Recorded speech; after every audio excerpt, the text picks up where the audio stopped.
En ces heures dramatiques, nous recevons énormément de questions par notre site, par notre Facebook, et ça tourne toujours autour de deux questions en fait. Comment est-ce possible que des choses pareilles se produisent et comment les arrêter, comment empêcher que ça recommence? Un étudiant français d'origine marocaine, Amine, m'écrit « Pas d'excuses ou justification à la barbarie, mais prenons conscience que les monstres ne naissent pas, ils se fabriquent. Sur nos territoires, en France, en Belgique, ils se fabriquent dans le rejet, l'exclusion, l'humiliation, l'exploitation et l'abandon face au discours des extrémistes et fanatiques de tous bords.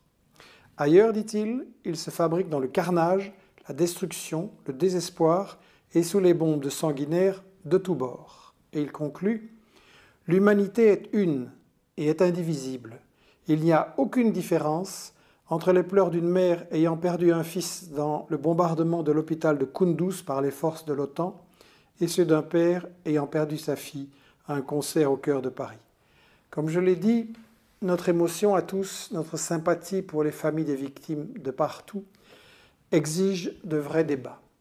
Et je tiens à dire clairement, au-delà des faits, il nous faut les causes, et je tiens à dire, j'accuse M. Fabius, Hollande, Valls, d'être responsables de ce qui est arrivé à Paris, pour la raison bien simple que Fabius a déclaré « Al-Nosra », c'est-à-dire Al-Qaïda en Syrie, fait du bon boulot, reconnaissant l'alliance de fait de la France avec les terroristes en Syrie, et avant on avait eu le cas en Libye et dans d'autres pays. J'accuse les relations avec les régimes de l'Arabie Saoudite et du Qatar qui ont répandu cet endoctrinement, cette intoxication de quelque chose qui se prétend islamiste mais qui n'a rien à voir avec l'islam, qui est une falsification de l'islam. Et je ne suis pas le seul à accuser, puisque M. Alain Chouet, qui était responsable de la DGSC, donc la Direction Générale de la Sécurité Extérieure, M. Alain Chouet a déclaré, je cite, « Au Moyen-Orient, au Sahel, en Somalie, au Nigeria, nous, la France, sommes alliés avec ceux qui sponsorisent depuis 30 ans le phénomène terroriste, alliés avec ceux qui sponsorisent le terrorisme. » Et il continue, « On s'épuise à s'attaquer aux exécutants, c'est-à-dire aux effets du wahhabisme, mais pas à ses causes, et on n'y arrivera pas à arrêter les attentats comme ça, dit-il, à moins de mettre un flic derrière chaque citoyen. » J'accuse l'alliance avec l'Arabie Saoudite et le Qatar. J'accuse l'alliance avec la Turquie, qui a laissé passer des milliers, des dizaines de milliers d'euro-djihadistes sur son sol pour aller commettre en Syrie les mêmes atrocités qu'on voit maintenant à Paris.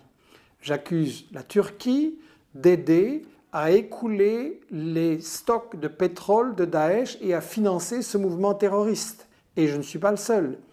Madame Ibaskova, qui est ambassadrice de l'Union européenne en Irak, a déclaré à la Commission des Affaires étrangères du Parlement européen, je cite, « Malheureusement, des États membres de l'Union européenne achètent ce pétrole, je ne peux pas donner plus de détails. » J'accuse cette alliance avec la Turquie de faire le jeu du terrorisme. Et d'une façon générale, j'accuse les États-Unis d'avoir utilisé le terrorisme partout où cela les servait, partout où ils n'osaient pas engager eux-mêmes leurs troupes au sol. Ça a commencé avec l'opération Ben Laden en Afghanistan, ça s'est continué en Yougoslavie, Bosnie-Kosovo, dans le Caucase, et puis l'Irak, et puis la Libye, et puis la Syrie, et il y a encore une série d'autres pays.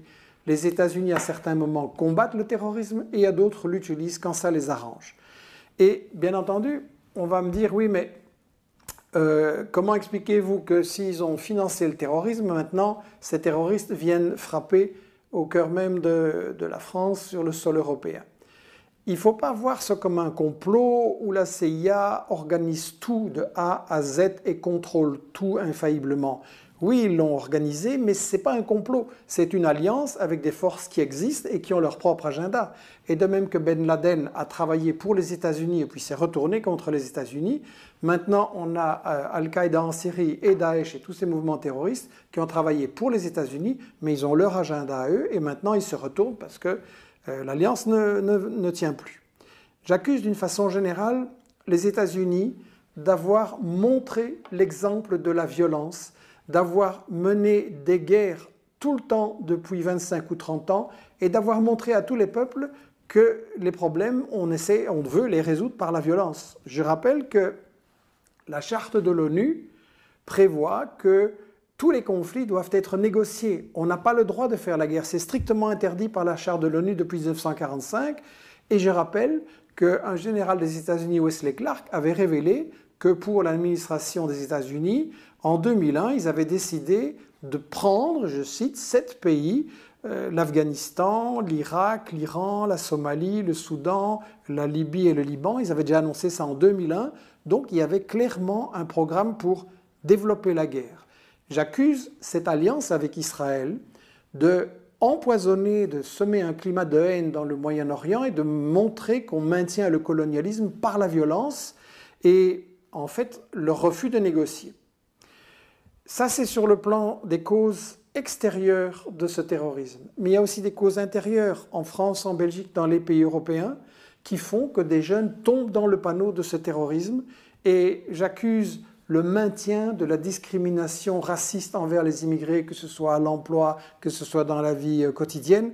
La discrimination, le délit de sale gueule, les contrôles, les humiliations policières, c'est ça évidemment qui provoque une rage et une colère qui, la plupart du temps, cherchent à s'exprimer d'une façon tout à fait positive et chez l'un ou l'autre qui pète les plombs à cause de toute cette indignation et de ce mépris, on se fait intoxiquer, mais par des gens qui par ailleurs sont nos amis, puisque c'est l'Arabie Saoudite qui intoxique les jeunes des quartiers populaires pour les utiliser comme chair à canon. Donc j'accuse cette discrimination raciste et j'accuse également le fait que certains empêchent l'école de jouer le rôle qu'elle doit jouer. Je voudrais rappeler que lorsqu'on a eu les attentats odieux contre Charlie, on a eu tout de suite après la ministre française de l'Éducation, Najat Vallaud-Belkacem, qui a déclaré, je cite, « Il y a eu de trop nombreux questionnements de la part des élèves. Et nous avons tous entendu les « oui, je soutiens Charlie, mais les 2 poids 2 mesures, les « pourquoi défendre la liberté d'expression ici et pas là », fin des guillemets. » Et la ministre reprend, « Ces questions nous sont insupportables, surtout lorsqu'on les entend à l'école qui est chargée de transmettre des valeurs. » Mais ça, c'est pas l'école, ça, c'est la police. Une ministre de l'Éducation qui dit que les jeunes n'ont pas le droit de se poser des questions et d'en discuter avec leurs profs. Mais c'est exactement comme ça qu'on pousse les jeunes dans les bras du terrorisme. J'étais samedi dernier dans une réunion des professeurs pour l'école démocratique ici à Bruxelles, des ateliers où les profs échangent sur la manière de mieux former leurs jeunes. Et tous me disaient combien c'était extrêmement difficile maintenant, combien on manque des éléments et souvent on est découragé de lancer de véritables débats et de développer de véritables connaissances sur tous ces problèmes parmi les jeunes. J'accuse l'amalgame qui est fait aujourd'hui entre les migrants, les réfugiés, les terroristes, les islamistes, etc. Ce n'est pas un problème de migrants. Ces gens-là ne quittent pas leur pays parce qu'ils veulent venir dans notre beau climat ou parce qu'ils ont des noires pensées. Ces gens-là quittent leur pays pour fuir la misère et la guerre que nous, gouvernements occidentaux, avons amenés dans leur pays. C'est nous qui avons détruit leur pays. Les migrants qui sont dangereux, ce n'est pas ceux qui essayent de traverser la Méditerranée pour sauver leur famille de la misère ou de la mort.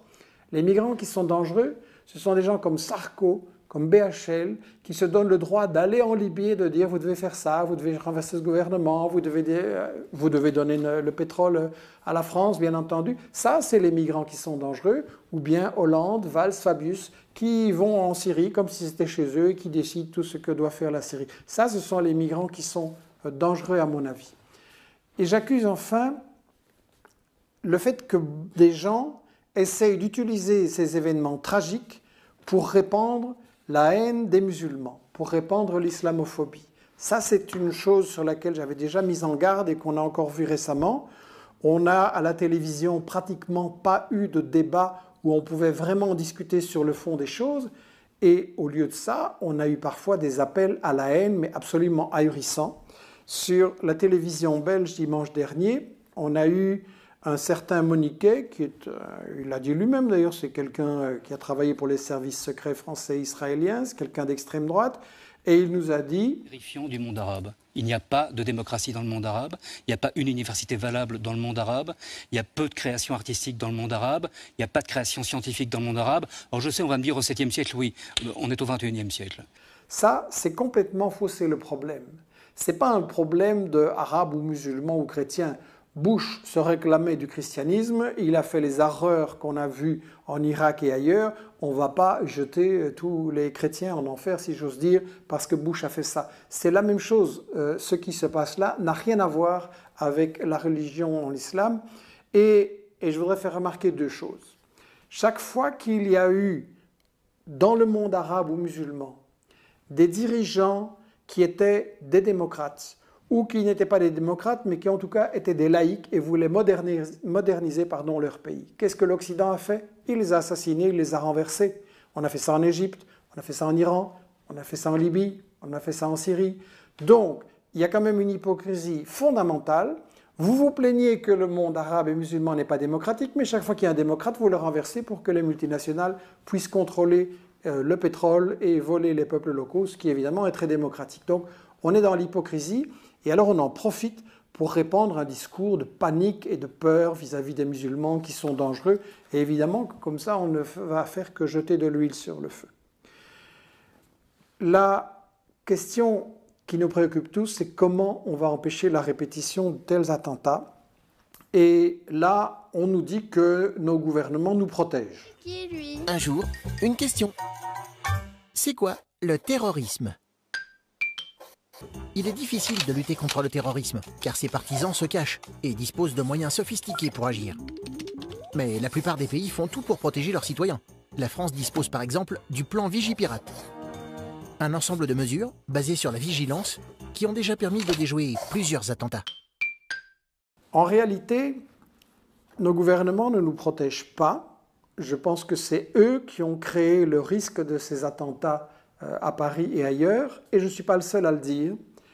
Alain Chouet, dont j'ai parlé, donc un ex-dirigeant de la Direction générale de la sécurité extérieure, a dénoncé l'attitude de la France sur la question de la prévention du terrorisme. Je cite : « Les services de sécurité syriens ont épargné à la France à plusieurs reprises de terribles catastrophes que des terroristes d'origine arabe s'apprêtaient à provoquer. Seuls les renseignements fournis par les services syriens nous ont permis de les déjouer et de sauver des vies innocentes. » Et il donne un exemple. « Nous avons obtenu, grâce à la coopération avec la Syrie, de précieux renseignements qui nous ont conduits à déjouer en 2008 un plan terroriste qui aurait fait des milliers de morts dans le métro de Paris. Grâce au colonel Maklouf, on a pu démanteler, intercepter un groupe des plus dangereux terroristes d'Al-Qaïda. » Et alors, il s'étonne de la politique française et il dit « Comment peut-on mettre sur la liste des sanctions françaises et européennes cet officier Maklouf qui a été blessé lors d'une opération contre des terroristes qui attaquaient les ambassades françaises et américaines à Damas. Imaginez que quelqu'un sauve nos enfants d'une mort certaine et au lieu de l'en remercier, notre diplomatie le traite de terroriste et le met comme un criminel sur une liste de sanctions. Et en plus, dit-il, nous les remercions en finançant, nous, des attentats terroristes sur leur territoire. Est-ce une politique raisonnable ? Ça, c'est un avis des responsables officiels de la sécurité en France. Sur base de ça, et je tiens à lancer un appel pour justement qu'on puisse se mobiliser pour empêcher la répétition de tels actes. Je crois que pour empêcher cet engrenage de guerre, de terrorisme, d'attentats, il faut absolument dire stop aux guerres et aux ingérences. Je l'ai dit, la guerre, elle est illégale. Elle n'est pas une façon de résoudre les conflits internationaux. Et si on veut faire quand même la guerre, il faut être clair, c'est parce qu'on poursuit d'autres intérêts, le business, le pétrole, le gaz, il faut faire main basse. Et donc on ne veut pas une solution, on veut écarter les gens qui ne sont pas d'accord qu'on vole leur pétrole. Deuxièmement, il est très important de dire stop au colonialisme d'Israël. Nous savons tous que les jeunes ici ont la rage parce qu'ils voient qu'on soutient le terrorisme et le colonialisme d'Israël, qu'on peut massacrer les Palestiniens, qu'on peut envoyer des gens dans les hôpitaux, tuer des gens, qu'on peut massacrer des enfants dans la rue, et que tout ça, non seulement il n'y a pas de sanctions, mais en plus on les encourage en armant Israël pour faire ces choses-là. Il est important d'arrêter le colonialisme d'Israël. Il est important d'arrêter le rôle épouvantable joué par l'Arabie saoudite et le Qatar. Il faut arrêter nos relations avec ces pays tant qu'on ne met pas fin à ce financement du terrorisme, à cet endoctrinement, et tant qu'on ne laisse pas ces populations évoluer vers la démocratie. Il faut également mettre fin à l'ingérence de la Turquie qui aide Daesh en lui permettant d'exporter son pétrole et en fournissant tous ses combattants qui passent par là. Et je crois qu'il faut, pour tout ceci, développer absolument un débat dans les écoles. C'est extrêmement important que dans les écoles, on puisse parler de tout ceci. Et également, il faut de vrais débats dans les médias. Jusqu'à présent, il n'y en a pas eu. Les gens qui disent ce genre de choses sont exclus et censurés des médias. Il faut que tout le monde le sache. Or, nous, les gens qui font des recherches comme moi, ça fait 4 années qu'on dit ce qui va arriver. Ça fait 4 années qu'on dénonce le caractère criminel de ces guerres. Il y a 4 ans, par exemple, j'ai écrit un livre dans lequel je disais « La guerre de Sarkozy contre la Libye, c'est une guerre pour le pétrole, une guerre pour le fric ». Et dans les grandes rédactions des journaux télévisés et des grands médias, on a dit « Allez, encore un complotiste ». Et maintenant, Hillary Clinton, dans ses mémoires, dit « Oui, Sarkozy, ce qu'il voulait, c'était le pétrole libyen, c'était une guerre du fric ». Donc, combien de fois est-ce qu'on va attendre que ce soit confirmé? Et du point de vue des médias, si on avait parlé aussi, et comme il faut, des morts en Libye, des morts en Irak, des morts en Syrie, victimes des mêmes actes terroristes, et si on avait dit quelles étaient les causes, eh bien peut-être que ça aurait empêché des attentats comme ceux de Paris. Mon appel, il est le suivant. On est maintenant à la croisée des chemins. Ou bien on va vers plus de répression, plus d'espionnage. Bien sûr, il faut prendre des mesures contre le terrorisme, mais espionner et restreindre les libertés de tous les citoyens n'est absolument pas une solution. Je pense qu'il faut, face au terrorisme, pas moins de liberté, mais plus de liberté. Et ça passe par la liberté de débattre, ça passe par la liberté de s'informer. Et dans ce sens-là, j'ai vu une chose encourageante dans un des débats du week-end à la télé française. C'est l'actrice française Catherine Fro qui avait déclaré... Et je me suis rendu compte que je ne comprenais rien et que je pense que je ne suis pas la seule à ne rien comprendre à cette histoire, au passé de cette histoire et au présent dans lequel on est maintenant. Et je me suis dit que j'avais envie de me cultiver en fait. Je me disais qu'aujourd'hui, les jeunes gens, ils avaient intérêt à se cultiver, à comprendre le sens de l'histoire. Je crois que ça, c'est un appel fondamental. Pour comprendre la situation, pour pouvoir peser sur les décisions, nous devons nous cultiver, nous former pour comprendre l'histoire, pour comprendre les intérêts économiques et stratégiques qui sont dans tous ces conflits, et pour comprendre les principes de la propagande de guerre, c'est-à-dire la façon dont on manipule. Et à Investigation, une partie de notre travail, à côté de la newsletter, du site et de la chaîne vidéo qui est en formation, c'est de faire des livres là-dessus justement pour que chacun puisse se former et être capable d'en débattre autour de soi et de dépasser les médias mensonges qu'on entend. Par exemple, la stratégie du chaos avec Mohamed Hassan, tout un chapitre sur l'Arabie saoudite. Qu'est-ce que c'est que ce wahhabisme? Quel est le rôle qu'ils ont joué? Et quelle est la place de l'Arabie saoudite en alliance avec Israël et aux mains des États-Unis? Ou alors Syriana de Bahar Kimungur qui expliquait 4 ans déjà que ce sont effectivement des terroristes qui ont été utilisés et que les manifestations démocratiques de départ et les manifestations sociales par rapport à la politique du gouvernement syrien qui était légitime ont tout de suite été utilisées et transformées, dévoyées vers une violence terroriste parce que ce qu'on voulait, ce n'était pas la démocratie en Syrie, mais prendre le contrôle de la Syrie. Dans Libye, OTAN et médias mensonges, j'avais un manuel de contre-propagande, j'avais analysé les véritables raisons de la guerre contre la Syrie et expliqué que, contre la Libye, excusez-moi, et expliqué que les Libyens n'étaient pas du tout libérés, mais allaient plonger en enfer comme en Irak. Et malheureusement, c'est ce qui s'est produit. Dans Jihad Made in USA, Grégoire Lalieu, aussi avec Mohamed Hassan, explique ce qui s'est passé vraiment en Syrie et en Égypte, explique aussi qu'il n'y a pas un islamisme, un concept vague et fourre-tout, qu'en réalité, il y a plusieurs courants très contradictoires. Vous avez des islamistes qui sont aux mains des États-Unis, vous en avez qui les combattent, donc il faut analyser ça de façon beaucoup plus fine et précise.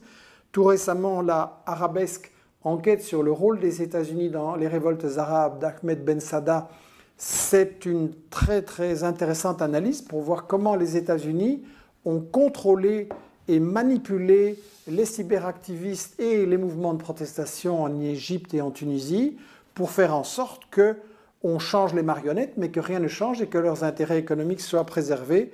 Et donc dans « Je suis ou je ne suis pas Charlie », j'avais étudié le phénomène de l'islamophobie, les problèmes de l'immigration et décrit la complicité permanente depuis 30 ans entre les États-Unis et le terrorisme, l'utilisation en fait du terrorisme par les États-Unis. Et je voudrais dire que mes sources dans ce livre sont uniquement des sources qui proviennent des États-Unis, bien entendu. Pour conclure mon appel, nous sommes à la croisée des chemins. Le monde est en train de changer très vite, très brutalement.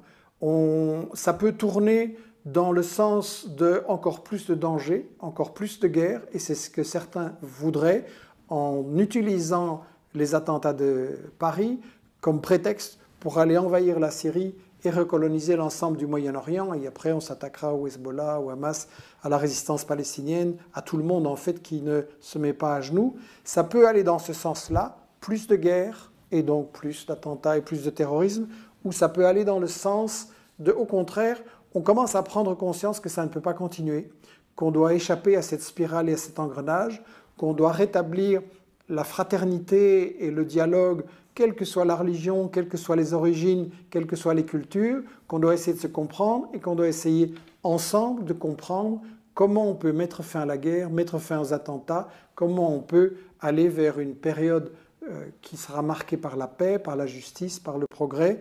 Et ça, pour moi, la lutte pour la paix, ça passe par la lutte pour une information correcte. Je vous remercie.